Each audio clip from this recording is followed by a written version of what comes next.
Hello and welcome to the second video of my Anthology series about my Dungeons & Dragons Homebrew world. This is an anthology of Arlor, Chorum. Chorum, a word in the Old Leonin tongue simply meaning unity. Once a vast and wild land, it was home to disconnected tribes and clans of many different species. Located in the northwestern reach of the Sapphire Sea, Chorum shares its border with the desert country of Zahul and the young island nation of Timanther. It has long struggled with independence, identity, and purpose. Attempts to unify the region span centuries, some long forgotten and others etched into legends, but nearly all of them ended the same way. The earliest known attempt came in 544 PI, during the height of the Kraken Dominion. Several Tabaxi tribes, along with their Leonin cousins, united to resist against the agents of the Unbeheld as they pushed inland to solidify their rule over all dry land. At first, the alliance showed promise. They secured a foothold in the Dragonwing Mountains and lived together, tense but peacefully, as more tribes and prides joined them. The White Ears, Blacktooth, Three Sands, and Greyclaw were the largest Tabaxi clans, while the Leonin, Kiburi, and Utaj prides matched all four in sizes combined, creating a clear, if unspoken, hierarchy. For 15 years, this alliance endured under the shared name Chorum. Efforts were made to bring in the Goblins of the Broken Steppes, the Minotaurs of the Valley of Ancients, and the Centaurs of the Wanderlust Valley. But the Leonins' long-standing dominance left little room for trust. For many, joining this new Chorum meant submitting to Leonin rule, an unacceptable compromise. The alliance unraveled in 599 PI. A dispute broke out between the Elder of the Greyclaws and Salaz, Elder of the Kiburi Pride. Acting on information from the Utaj, Salaz accused the Greyclaws of conspiring with Kraken agents, offering to betray the alliance in exchange for territory east of the mountains and political favor under Dominion rule. The Greyclaws, of course, denied it, but the damage was done. Public accusation alone was enough to fracture the alliance, and in the years that followed, trust fully eroded.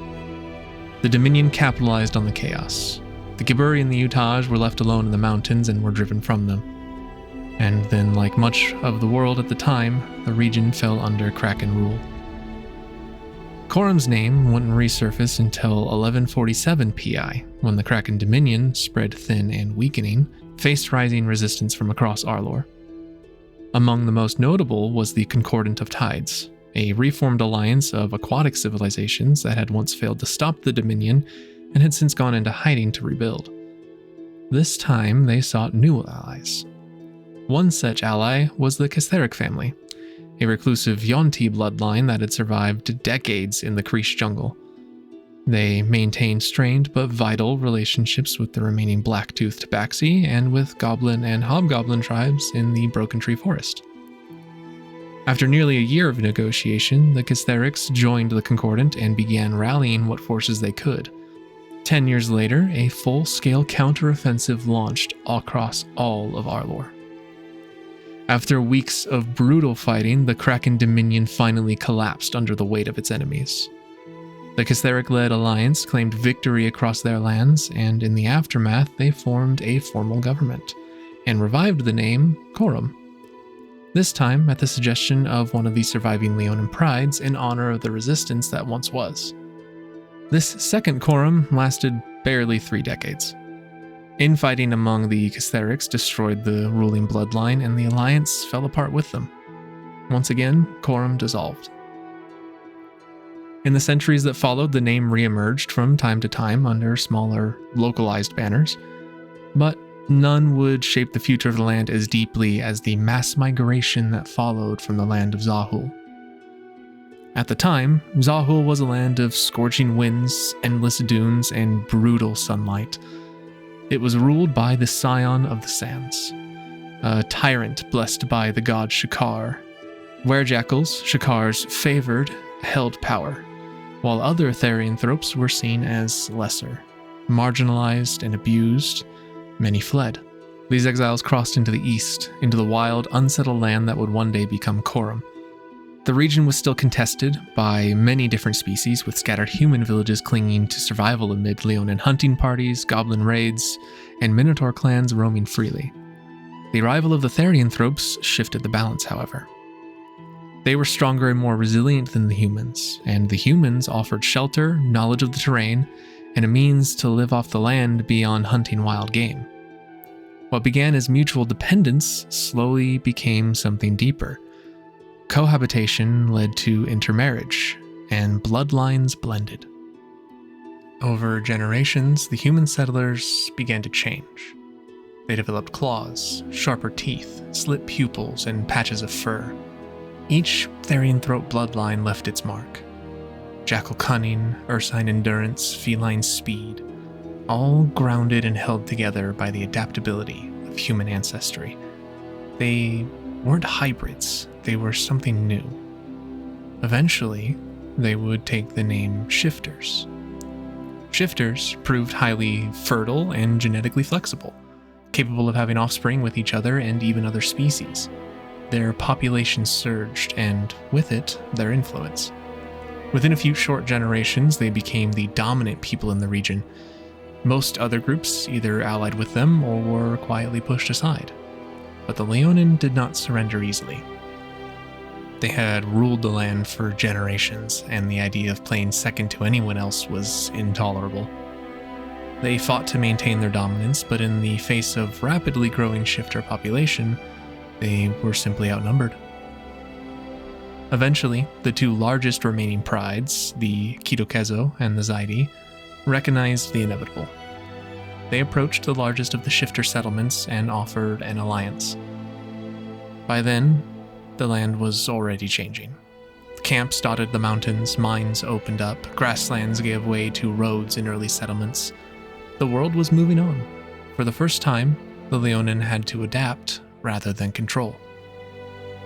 In 683 AI, the name Chorum was officially restored, this time by the Shifters, in remembrance of the past alliances that once stood against the Kraken Dominion.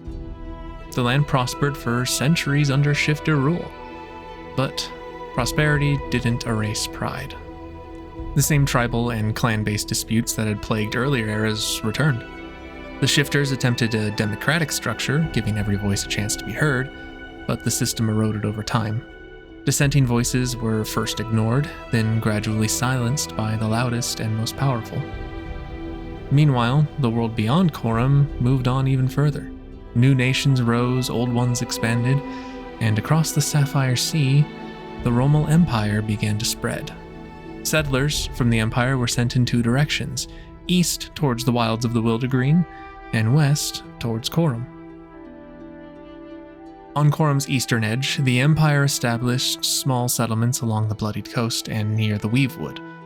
Unaware of the newly formed government in the region, they saw it as untamed, fertile land that was open for expansion. The Shifters saw it differently. This was the land they had fought for, bled for. They'd claimed it. The sight of humans settling it was infuriating. They struck fast. The settlers stood no chance. But they weren't slaughtered. They were captured, enslaved. They were used for labor, for sport, hunted for entertainment. To the Shifters, it wasn't barbarism, it was righteousness. They saw themselves as superior, how could they not be?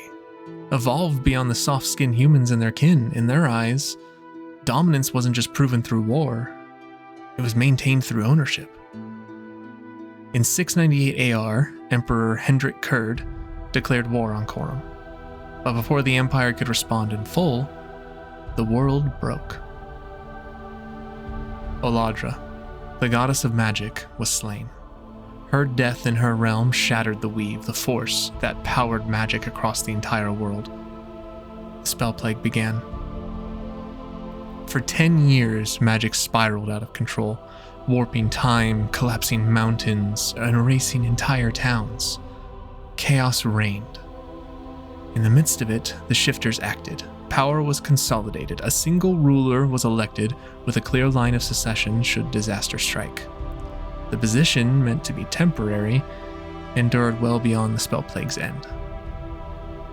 When the Empire finally sent a delegate to negotiate for the release of its enslaved settlers, Chorum's leader, still without an official title at the time, killed them with their bare hands.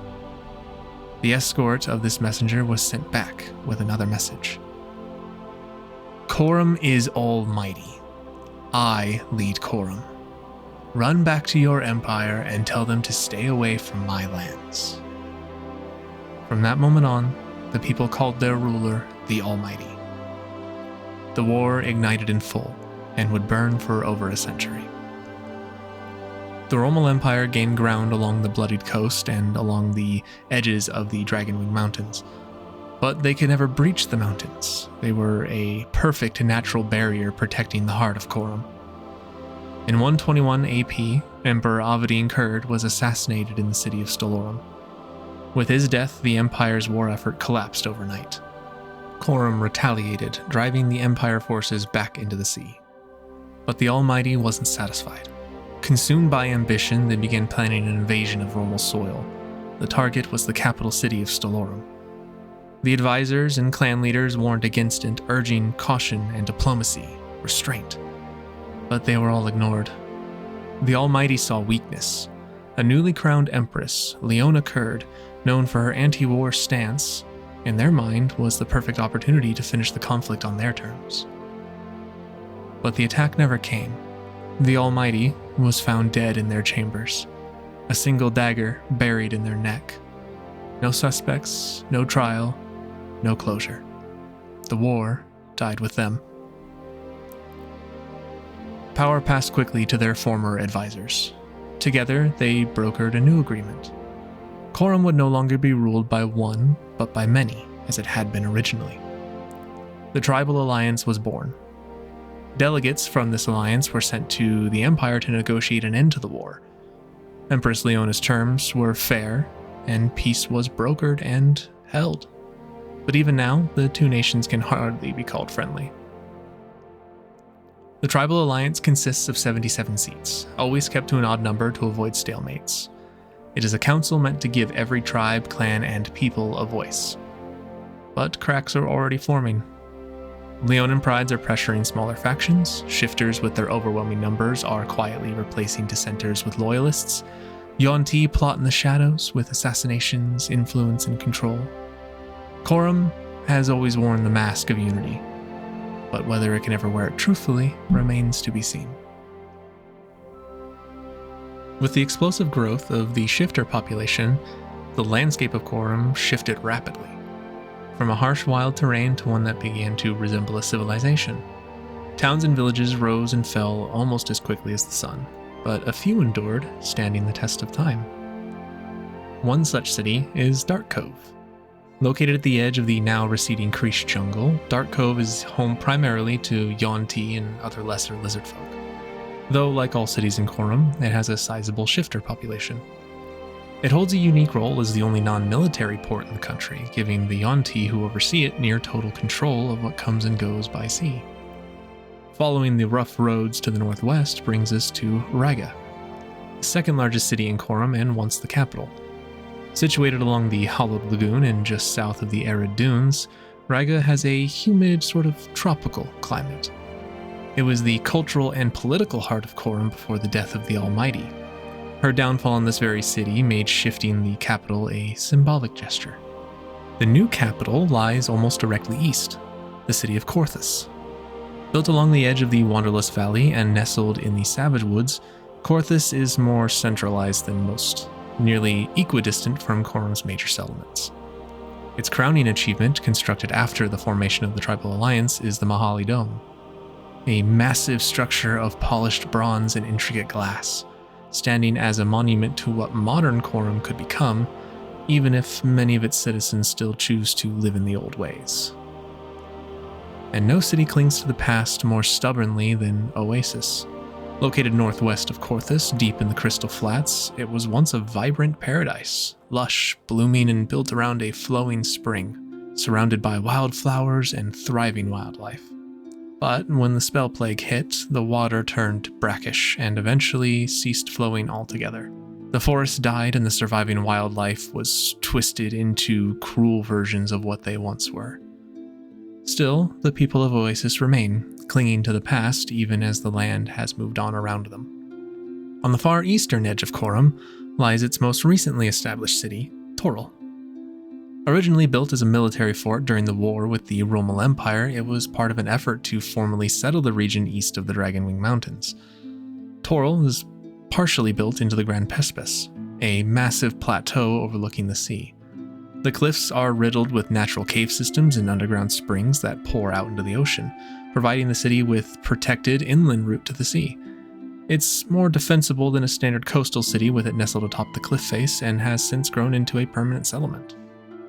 On the way to Toril, on the road between it and Korthus, is the smaller city of Nestletop. At one time, it was the largest claimed territory of the Neferti Leonin clan, though few of that bloodline still remain to this day. Today, Nestletop serves a far more practical purpose.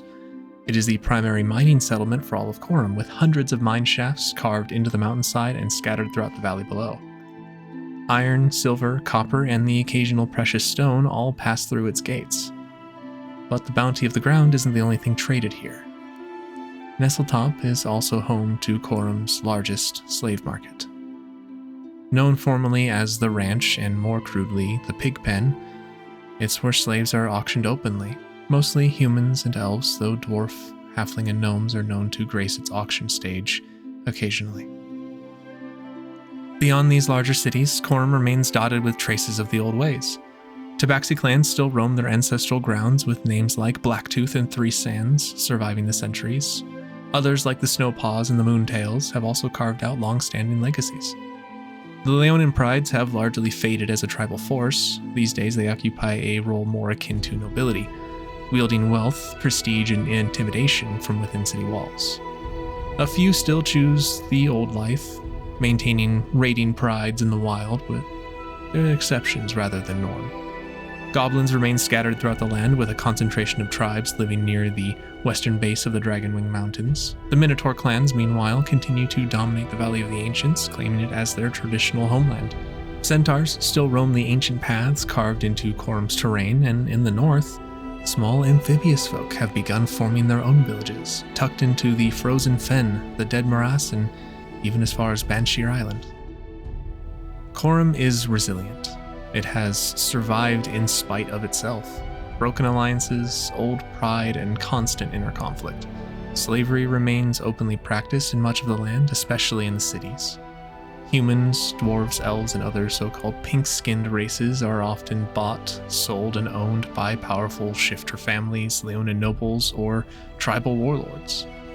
To many in Chorum, it's not seen as cruelty, but simply tradition. It's a reflection of strength, dominance, and inheritance. A remnant of the war with the Empire now twisted into justification. In spite of everything they've endured, the people of Chorum are always prideful and ambitious. But whether that ambition will lift Chorum to new heights or end up dragging it further back than ever before, only time will tell. Thank you for watching and listening to the second installment in my D&D Worldbuilding Anthology series. Chorum was a fun place to build out in the earliest parts of my first campaign. It was going to actually kind of be the main antagonist for the first campaign in my initial story concepts, since it was all taking place during the war with the Empire, but ultimately the war side of the storyline just wasn't really something my players bid at, so I ended up kind of steering the campaign in a separate direction, which was fine. I had already kind of planned on that as well as an option, so nothing was lost. The war just sort of played a background aspect to everything else going on, and I can't even begin to imagine how Chorum or the Empire would be different had my players chosen to take a more active part in the role. But I'm pretty happy with where it all ended up. But that will do it for this installment, so thank you again for watching and listening to this condensed history of Chorum, and I hope to see you in the next one.